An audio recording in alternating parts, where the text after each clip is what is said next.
Welcome to this Killick Explains video, and welcome to another opportunity for me to reveal the results of a recent poll on the subject of how people invest.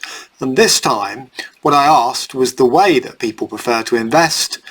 Do they look to buy a fund run by a fund manager, so a unit trust or an investment trust company for example? Do they use a direct equity portfolio, so individual equities but on a diversified basis? Do they prefer to mix those two things up? So perhaps they hold some funds and some direct equities, or are they purely single stock investors? And I want to reveal the results of the poll and then go through some of the criteria that should help you to decide which approach might work best for you. So first of all to the poll. So how do people actually say they do their equity investing? Well, around 30% of people said they do it through funds, and I'll come back to that in a moment. Around 17% of people said they like to do it via a portfolio of direct equities, so presumably a diversified portfolio. I'd normally recommend at least 15 to 25 stocks, could be quite a few more, maybe less in a few cases, but that was 17% of the people who responded. Then I offered a mixture of the two, so people using funds for some things, direct equities for others.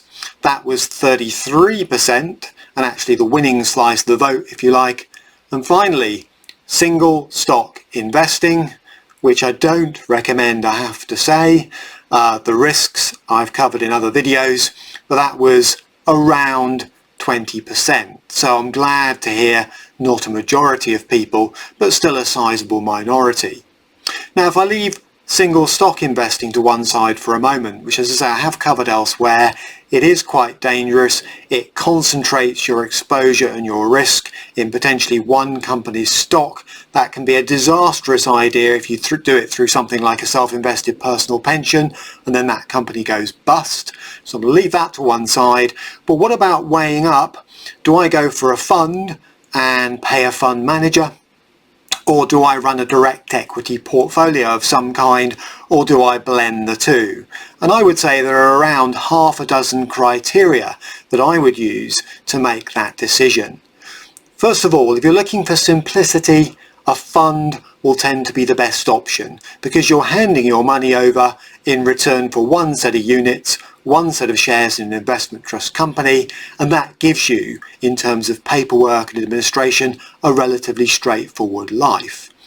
But if it's visibility you want, the ability to see under the bonnet, see actually what you own, then funds can be a bit limited. You may get information on their top holdings fairly easily, but you won't necessarily get information on what I call the tail. In other words, the other places they've invested to try and enhance returns, and where you can get what's called style drift sometimes, where a fund manager claims to do one thing but ends up doing something different. A portfolio gives you the ability potentially to see exactly what's being held on your behalf, whether or not you have any input into what's under the bonnet.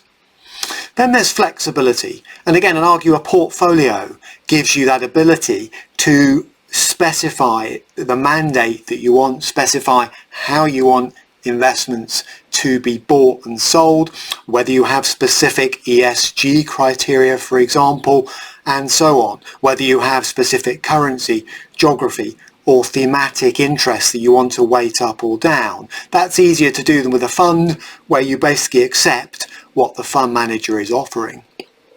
Efficiency is another one, and here it's tricky, it depends. Funds will tend to be cheaper for people with less money to invest. So for someone drip feeding into the market on a regular basis via an app, for example, a fund-based solution is going to make a lot more sense than trying to drip a small amount every month into a fractured sort of portfolio of shares. That's not generally going to be too cost efficient. Access-wise, I would say the portfolio wins this time, because the problem with funds again is you are constrained by what the fund manager buys on your behalf. So with a passive fund, for example, you hold the index or most of it It's where you get the bit of tracking error from that I've talked about elsewhere. Whereas with a portfolio, you can decide, am I going for market capitalization weighted or evenly weighted? Do I want to rebalance the portfolio if I sense that part of it has got slightly out of kilter?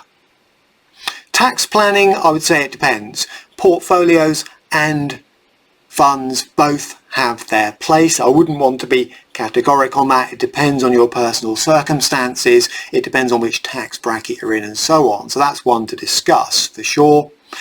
Ease of administration, I reckon a fund will win here. You're not having to worry about managing a portfolio, though of course you can hand that over to somebody else to do on your behalf with a nice portal into it you can check on a regular basis. So I would say that the difference between a fund and a portfolio there is becoming more and more marginal, because the administration, if a portfolio is managed for you, for example, isn't that great these days. And then finally, diversification. Now you can achieve this with both, but it will be a question of the level. Some funds will diversify across 100 or more equities, whereas a direct portfolio can be much more concentrated, but that has its pros and cons. I don't necessarily think you need to hold the entire index to achieve diversification, and the capital asset pricing model supports me on that, but it is and it depends, because the amount of diversification that you want as an investor is to some degree personal, is to some degree worth discussing.